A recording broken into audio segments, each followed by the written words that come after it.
তুমি কি জানো এমন একটা সময় আসবে যখন তুমি এই দুনিয়ায় আর থাকবে না? মৃত্যু, যেটা থেকে কেউ পালাতে পারেনি, পারবেও না।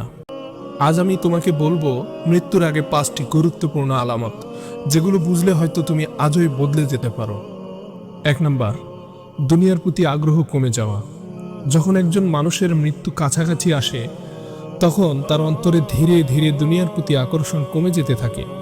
আল্লাহ তাআলা পবিত্র কুরআনুল কারিমে ইরশাদ করেন, এই পার্থিব জীবন তো কেবল ধোঁকা ছাড়া আর কিছুই নয়। 2 নাম্বার, বেশি বেশি তওবা করার তৌফিক পাওয়া। অনেক সময় দেখা যায় মৃত্যুর আগে একজন মানুষ হঠাৎ করেই আল্লাহর দিকে ফিরে আসে। সে বেশি বেশি তওবা করে, নামাজ পড়ে, কোরআন পড়ে। রাসূল সাল্লাল্লাহু আলাইহি ওয়াসাল্লাম বলেছেন, আল্লাহ তাআলা বান্দার তওবা গ্রহণ করেন যতক্ষণ না তার গলা দিয়ে রূহ বের হওয়ার সময় আসে। 3 নম্বর আলামত, ভালো মানুষের সঙ্গ পাওয়া।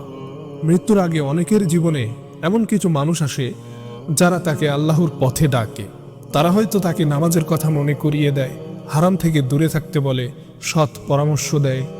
রাসূল সাল্লাল্লাহু আলাইহি ওয়াসাল্লাম বলেন, মানুষ তার বন্ধুর দ্বীনের উপরে থাকে। এটা হতে পারে আল্লাহর পক্ষ থেকে শেষ সতর্কবার্তা। 4 নম্বর আলামত, হঠাৎ করে গুনাহের প্রতি ঘৃণা জন্মানো। যে গুনাহ আগে ভালো লাগতো, হঠাৎ করেই সেটা খারাপ লাগা শুরু করে। হারাম গান, খারাপ ভিডিও, মিথ্যা, সবকিছুতেই বিরক্তি চলে আসে।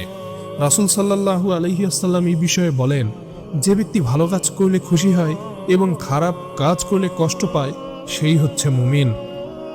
এবং সর্বশেষ 5 নম্বর আলামত হলো হৃদয়ে অজানা ভয় কাজ করা।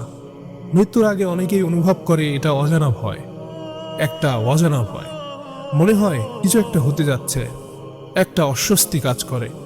আল্লাহ তাআলা এ ব্যাপারে বলেছেন, মুমিনদের অন্তর তো আল্লাহর স্মরণে সবসময় ভয়ে কাঁপে। এই কথাটা আসলে আমাদের মনে করিয়ে দেয় আমাদের রবের সামনে দাঁড়াতে হবে। প্রিয় ভাই ও বোনেরা, এই আলামতগুলো যদি আপনার মধ্যে থাকে, তাহলে এটা কোনো কাকতালীয় বিষয় না। এটা হতে পারে আল্লাহ তাআলা আপনাকে ডাকছে। খুব সময় কম, মৃত্যু যে কোনো সময় আসতে পারে। আজকে থেকেই বদলে যাওয়ার সিদ্ধান্ত নিন। নামাজ শুরু করুন, গুনাহ থেকে দূরে থাকুন, আল্লাহর কাছে কান্না করে তওবা করুন। আল্লাহ তাআলা আমাদের সবাইকে নেক আমল করার এবং মৃত্যুকে বেশি বেশি স্মরণ করে সেই অনুযায়ী প্রস্তুত থাকার তৌফিক দান করুন। আমিন।